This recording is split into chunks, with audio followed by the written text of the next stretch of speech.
Hello, everyone, and welcome back to the Plutonium Show. Episode 95. Just 5 away from the big 100. Thank you all so much for sticking around, and hope to have you for another 100. Right, so obviously this week, or last week I should say, we've had the devastating news of Princess Catherine's diagnosis. The first time I listened to it, which is what I woke up to on Saturday, I was quite upset. But when I went back and listened to what she said again, it sounded a lot more positive than I initially processed it as. Yeah. You know, talking about how the surgery was successful. So I'm guessing the cancer was removed. Not that they knew it was cancerous, but then how she's on preventative chemotherapy. So there are hints that she's okay, as far as someone in her position can be okay. Yeah, when I heard it for the first time, I did focus on the preventative, and I'm glad I did, because otherwise I would be in a similar situation of, oh, it's such a horrible news for such a wonderful person. Yeah, I was upset. And that whole day, if she crossed my mind, I would get upset. So just, yeah, I mean, it could be worse. That's, I guess, just, we have to remain positive. She is obviously remaining positive based on her demeanor in that video and her words. And our hearts go out to her beautiful husband, who coincidentally, a couple of weeks ago, maybe, I saw a clip on YouTube. It was floating around of their vows. And this was before her cancer diagnosis. Well, before we knew. And I'm not a romantic. I'm the annoying person who will roll my eyes when people are saying their vows. Okay, I'm that horrible. However, when this video surfaced and I clicked on it because I like them, I was a little bit emotional because she was sick. We all knew because of her surgery, and to see William make those vows, you know, in sickness and in health. Yeah. All those years ago, it was bittersweet in a way because he's with her. Yep. In sickness and in health. So I found that very poignant. People are saying that he should have been sitting next to her on the bench in the video. What do you think?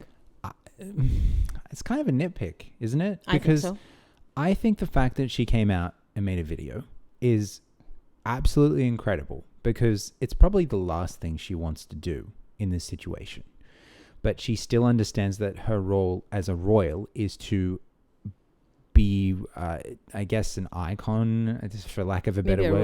A role model, to be representative, to be seen, for people to see, especially being a royal family. You know, they are sort of like a national treasure type thing. Yeah, you know? I don't think that's why she did it, though. It's because her medical files were breached. Ironically, from California, apparently. Well, that doesn't surprise me at all. I mean, obviously, we don't have proof. And in fact, I don't even know if I can even say that Meghan has anything to do with it. I just find it quite a coincidence that the source was California, of all places. But that's, I think the general consensus is that she was forced to make that announcement because she wanted to beat whoever leaked it. But it didn't sound forced. Not, at least from my point of view. It didn't sound like she was there. It was she made the video almost as if it was a choice. Yes, and that's, you know, a testament to either her or her team. Yes. I agree. It doesn't look like she was held at gunpoint, or it didn't look like she was upset and doing this against her will. Exactly. She was still a pillar of strength, even in such a moment of weakness, which is exactly what you would hope for in someone in her position. Yeah, absolutely. And as for William, I mean, my interpretation is that she wanted to do it alone to prove that she's okay. Because if you have your partner sitting next to you, of course it would still have been nice. I'm not saying that if William was there, then it would make her seem sicker or weaker. But I think she just did it to go, look, I'm here. I'm okay. Well, it's not as if she needs him to speak on her behalf. You know, she is a strong, independent woman. You know? Yeah, and she doesn't need to walk around saying it like someone else. Yeah, she actually is. That's who I'm thinking about, you know? So I think it's, whether he was there or not, it's such a non-issue that I'm just glad to see her, honestly. After everything that's happened, I'm glad that we can see her, especially after the silly Photoshop thing, you know, and the crazy tabloids just spouting lies, things that no one could prove or deny. And they're just like, well, we're going to talk about it like it's fact, especially after all the speculation around her health. And her whereabouts. And the people saying, oh, their marriage is on the rocks. Oh, this, that, and the other. And just almost making things up. I mean, God forbid anyone should have to go to hospital for any sort of treatment and not be on a public stage. Exactly. God forbid someone needs to recuperate at home in privacy. I mean, are all these people who are demanding to know, are you all walking around after surgery, an intense major surgery, as she confirmed? She said major abdominal surgery. Are you walking around out and about, you know, just being seen? I mean, I know you're not public figures, but public figures are still human beings. And that's where this all falls apart. As if we treat Katherine as if she's, you know, part of the royal family. We think that, right? But then the way she's treated amongst the general populace, invasions of privacy left, right, and center. No, you have to be here and you have to be on stage and we have to see you. No one has to do anything. She has a right to recover in peace and quiet. Absolutely. And to anyone who has been wondering or even asking, because I have seen a few comments, asking us to comment on all the drama that has been surrounding the princess over the past couple of months, we didn't on purpose. Because she asked us not to. All of us collectively. I'm not insinuating we have a direct line of communication. My goodness, wish I did. But wish I could give her a big hug. But we didn't, because she said, please respect my privacy. And we respected her privacy. Exactly. And we cannot say the same about the mainstream media in particular. Oh, big surprise. Mainstream media overstepping their bounds. Yeah, so much so that over the past couple of weeks, especially with that Photoshop incident, I was so disgusted by the constant coverage, blowing it up out of proportion, nonstop, getting royal commentators and experts to comment on this as if we had discovered aliens. It was insanity. And so I unsubscribed from the few channels I follow, GB News, Talk TV.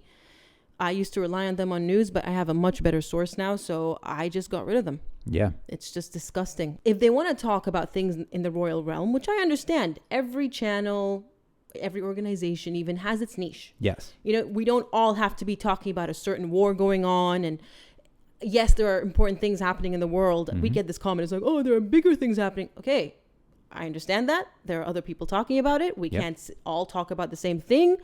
Some of us have reasons that we can't talk about certain things because of our jobs.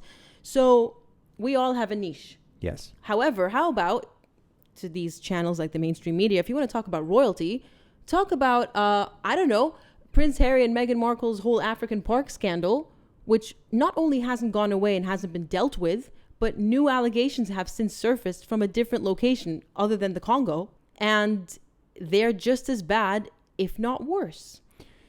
Let's see. Do we talk about and speculate and make things up about Princess Katherine, or do we talk about real life issues such as this scandal with Harry and Meghan? It seems like a no-brainer, but obviously the choice was what's going to get them more clicks. That's what makes this so just unpalatable. You know, it's just so difficult to stomach. People will click on the African park scandal because Meghan and Harry are attached to it somewhat, because Harry's, you know, member of the board. But it's not all about the clicks. It isn't. It's about the quality of the content, and this is where it falls apart when people want every single click.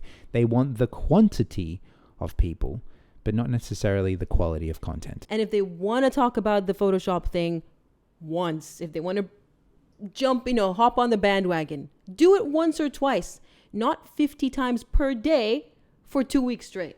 It's ridiculous. I mean, if you had an entire team behind you and you could make 50 videos a day, would you not want to diversify that content just a little bit? Yeah. Just a little bit. Maybe don't be a little too obsessed with that. But unfortunately, people are obsessed about the clicks. That's such a good point. Now, we all know it's no surprise that Princess Katherine is one of the most popular people on the planet, and one of the most beloved. So it was actually quite shocking, considering how well loved she is. The speculation and the bullying and the harassment she was subjected to. Yep.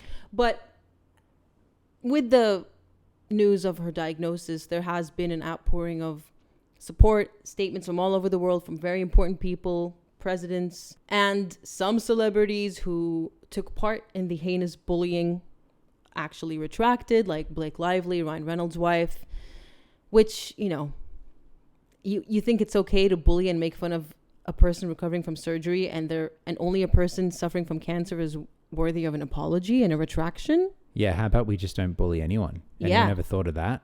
It reminds me of how people always, when someone's dead, they go, oh, they were so amazing. And then when they were alive, they were horrible to them. Exactly. So, yeah, it rings hollow to me. If you're going to make a woman who was vulnerable and recovering from major surgery the butt of your jokes, then you really need to question, you need to look in that mirror and look long and hard. Absolutely. And speaking of statements, of course, Meghan and Harry had to wade in. Now, a lot of people will say, oh, they're damned if they do, they're damned if they don't. Whose fault is that, though? Yeah, who put themselves in that situation? It's not as if they're trying to be good and everything they say is just coming out the wrong way, or people are twisting their words. No. These are people who have proven time and time again that their actions are hurtful and on purpose. Yeah, that's actually a really good point. But the thing is, it's one thing, they released a public statement, which I will read because I just found it incredibly cold. So they said, we wish health and healing for Kate and the family and hope they're able to do so privately and in peace. That's it. And to me, your view may vary, but that's pretty darn cold. Is this the same Meghan who had that enormous biography for that panel session only a few weeks ago? The same Meghan who had, paragraphs and paragraphs when every other person on the panel didn't have any biography on that website? They hadn't submitted them yet or something, yeah. Oh, what a coincidence. But I'm sorry, this woman is never at a loss for words when she's talking about herself. You can have a short and sweet statement, don't get me wrong, but this one was cold. And also people are pointing out the fact that they used the name Kate, which for a public official statement, especially when you say the Duke and Duchess of Sussex, parents of Prince and Princess Lilibet, how they are with their titles, the least you could do is acknowledge her role, her title, her rank in a public statement and refer to her as Katherine, the Princess of Wales. If you say Kate behind the scenes when you reach out privately, that's a different story. We don't have to be privy to that. But for some reason, we are. Because apart from this statement, there are headlines now all over the world. Meghan and Harry reached out to Kate privately to wish her well. Why do we know that, though? It's not private anymore. If you take it to a media company, that makes it not private. If you do something in private and then yell it at the top of your lungs on the world stage, congratulations, you don't know the difference. It's so transparent that even at Catherine's, I don't want to say her worst, but it's a cancer diagnosis. It is.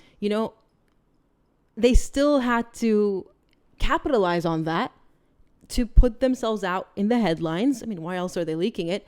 And to make themselves look like such good saints when we know that they are both anything but. Absolutely. And especially these two, where just about anything that comes out of their mouth is normally the opposite of the truth, right? Yeah.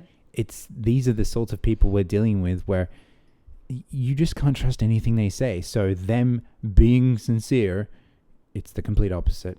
And not to mention that, they say stress is a significant contributor to ill health. Whether there's a direct causation between stress and cancer has not been proven. However, just having general ill health in, a repressed immune system, all that, it's not difficult to argue that the stress that has been piled upon the royal family since Meghan joined would have, to some extent, whether cancer or not, impacted their well-being. Absolutely. Because, And they don't care. That's the problem. If anything, Meghan probably wants them to feel like this. You know, she wants to back them into a corner because she didn't come out and say, oh no, Omid Scobie, 42, was lying about this. That's a joke. So Omid Scobie did something pretty distasteful, actually, on the day of Katherine's statement, because he posted a screenshot of a 6 p.m. alarm. Yep. Because he knew, along with other journalists, that something big was happening.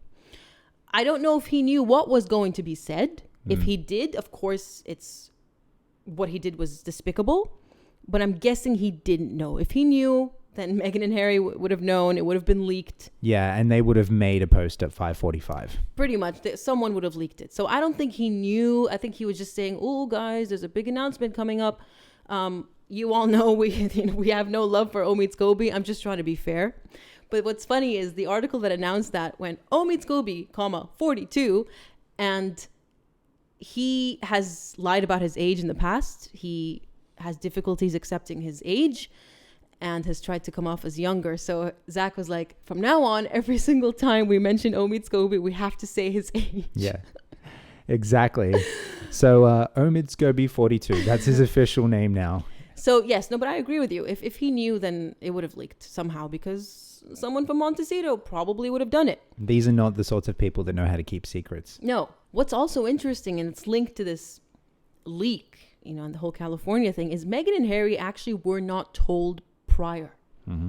So with the Oprah interview, for instance, with Prince Philip, they knew. They knew what was wrong with him. They knew he was dying, and they still did what they did. Yep.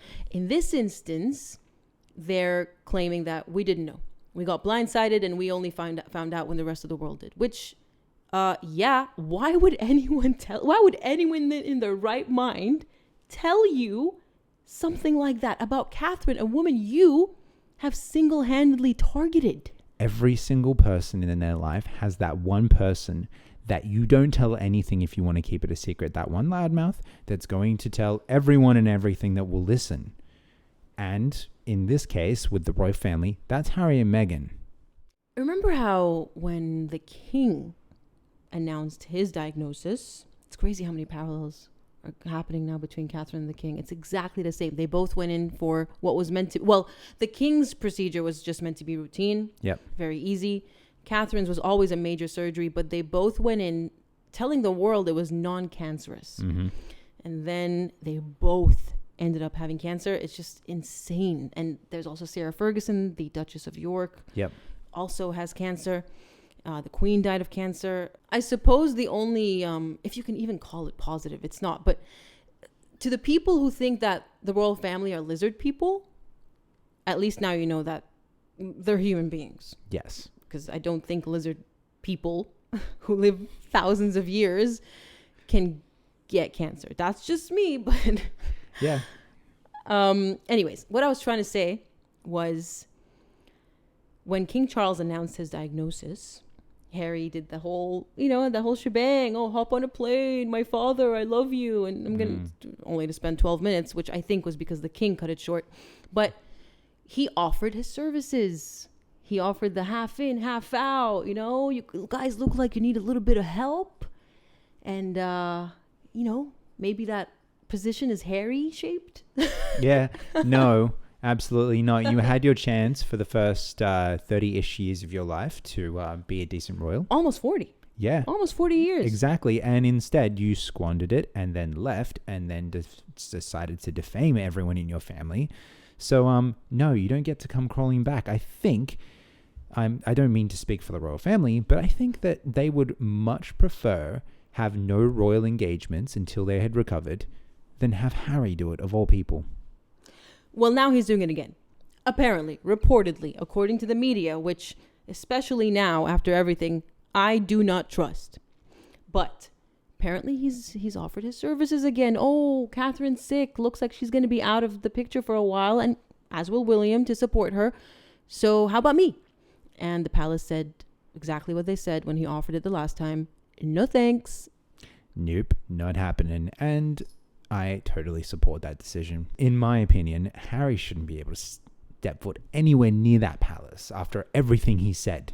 It's funny they say that too, because what also happened recently was the royal family website was updated. Oh. So where Meghan and Harry used to have, their own separate pages with paragraphs upon paragraphs, and more importantly, that main blurb at the top saying they still support His Majesty the King, while they live in the U.S., that they split their time between the U.S. and the U.K. Basically, that half in, half out arrangement that never happened. No, absolutely not. Now, when you go to the royal family website and you click on the royal family tab, you have to scroll all the way to the very bottom beneath the Duke of York. Oh, boy. To get to the Duke and Duchess of Sussex. Love it. Oh, man. And they have since updated the paragraph to reflect the actual current situation, which is the Duke and Duchess have stepped back as working members of the royal family. And they mentioned that they're married and they have 2 children. When you look at the blurbs, a few blurbs about them. And Meghan's career as an actress is mentioned, specifically Suits, because, that's all she's known for. Mm-hmm. And the TIG. And I mean, it would be pretty funny if they put the whole suitcase goal for The Price is Right. Deal or No Deal. Like Deal or No Deal, right? In there, that would have been That funny. would have been great. On a royal website, yeah. And a photo of it too, because they've got a photo of Rachel Zane. But what's funny is there's no mention whatsoever. I'm talking about her pre-Harry life, about her humanitarianism. I wonder why that is. Or the Procter & Gamble dishwashing liquid, at the age of 11, wow. At the age of 11, the Duchess championed, the change of nothing. Yeah, that's because they probably wouldn't put anything on the website that couldn't be verified, which is most of Meghan's claims, actually. Yeah. I mean, we all know, even my latest video before this one, The Leech, I very briefly, because I've done it so many times in my 4 years now on YouTube, exposing her lies. But very briefly, we go through, she said this, never happened. Said that, also never happened. So check it out if you haven't already. Speaking of that video, what a coincidence too that I don't think many of you know this. I was planning and researching and scripting that video 2 weeks ago. Filmed it last Wednesday, edited it all of Wednesday, Thursday, and it was up by Australia's Friday, the rest of the world's Thursday. 24 hours later, the person that I thought I was being a detective and I dug up and I was like, Jake Rosenberg, he was behind the TIG's success in my opinion, based on my research. Again, watch the video. He's in the news because Meghan reached out to him to photograph her and her children and her for the launch of her new American Horror Story orchestra thing. Jeez. So man. I was like, now people are going to think I saw that on the news and quickly in 12 hours scrambled, and made a whole video about it. It's like, no. That was not a 12-hour video. No, it was not. My goodness. I wanted to gouge my eyes out by the end. My videos take a lot of work, but crazy coincidence. And it almost reinforces my theory that he was behind the success of the TIG, because now she's launching another lifestyle website and suddenly out of the blue, she's pulling him out of, her little arsenal. Yeah. And utilizing his services, because he has a very successful website he co-founded called the Coveteur. So, yeah, I don't know. I feel a little bit, initially I was annoyed, and I was like, I feel vindicated a little bit. Yeah. Yeah. I imagine thinking to yourself, oh, I am someone for Meghan Markle to use. Would you not just say no at that point? Just a little bit of shame of, knowing who she is. And even if you're going to be offered a big lump of money, it's like, yeah, but my dignity. Yeah, the thing is, a lot of the people, this is just me speculating, that she uses and befriends probably genuinely liked her at some point. And they thought, this Jake Rosenberg character, based on his Instagram, thought he had a genuine connection with her. Yeah. Also, I'm not saying this is the fact with Jake, but then there are people who want to use their connection with her as the Duchess of Sussex to further themselves. I'm not saying he's doing it. He's very successful. If you go to my video, I was very fair, and in fact, I said that's why she latched onto him. Yeah. Because he's a very successful man in his own right. So, yeah, I don't know. Maybe he just really genuinely likes her. Some people are very naive, no matter what their age. No matter if the entire world is exposing someone who they thought they had a connection with. Because, I mean, it's as if the mask has fallen. You know, she's exposed for everyone to see. Even when she puts on a mask, people are like, I recognize who you are. You're not fooling anyone. So you would hope some people from her past would wake up, but no, I don't know. Yeah, I don't know how we got here, but we're running out of time. It's a podcast. It's a natural conversation. Pretty much. Anything else? I think we've pretty much said everything we wanted to say for today. I think if there's anything to say, it's just to say what we said at the beginning, which is we really do wish the best for Katherine. We really do hope she has a speedy recovery, because she is one of the greatest members of the royal family. And I hope that some people will find their humanity the next time a member of the royal family is sick, God forbid, and will give them the space and privacy that they deserve. Absolutely. I think that's why a lot of us were so upset by the news, because she is, you know, even though we don't know her, as humans, we all have our built-in instincts, you know, like how we all knew there was something off about Meghan. Yep. I think there's a reason that pretty much everyone in the world who has their head screwed on right can see what a beautiful, kind, genuine person Katherine is. It just radiates out of her face, the way she speaks, her demeanor, and no one has a single bad thing to say about her. People who know her, people from her past. You don't have what's happening with Meghan, where everyone's coming out of the woodworks and exposing her. Yeah. None of that with Katherine, because she is, from the day she was born, she has been an exemplary human being. Just a genuinely good, kind, well-meaning person. And that's what makes it all the more heartbreaking. Yeah, but absolutely. You know, cancer doesn't discriminate. It doesn't. And I feel like it's such a shadow over humanity. And of course, pets get cancer, you know, animals, mammals get cancer. And I can't wait for the day that it doesn't have to be the scary C word anymore. Yeah. That's all we can say. I mean, even if it's not cured, if it's just, well, it's no longer a death sentence. It's no one has to die of cancer anymore. That would be incredible. It's one of the most terrifying things of the modern age. We have done so much as humans, and yet we have not beaten this. Yeah. And it's genuinely scary. It is. But all we can do is just have faith in researchers, and maybe one day, even in our lifetime, it's no longer going to be a scary situation. Fingers crossed. So actually, our hearts and thoughts and prayers to anyone who's watching, who is either currently suffering from this horrible disease or who knows someone who has a loved one going through it. I cannot even begin to imagine how scary and difficult it is. And I truly, we mean it when we say we think about you, because it's on my mind a lot. It really is, to the point where it's, I think, detrimental sometimes because I can't do anything about it. But I truly wish you all the healing. I mean, we truly wish you all the healing and positivity and strength. And yeah, I think that's it. I think that's it. Okay, everyone. I believe Princess Katherine has an address listed for people to send her letters, by the way. Oh. I will see if I can find it and put it up on the screen. And if you have time, just maybe pen her a little sweet get well soon. And I'm sure it's going to, be a little pick-me-up for her. Yeah. In this difficult time. And same with King Charles. Actually, I think a lot of people he's been a little bit overshadowed. Yeah. Because she's so young. And yeah, but King Charles as well. Wish him all the best and hope he makes a speedy recovery. All right, I'm going to end it for real now. Okay? Hey, it was a good extension. It was a good reason to continue. All right, everyone. See you next time. We'll see you then. Bye.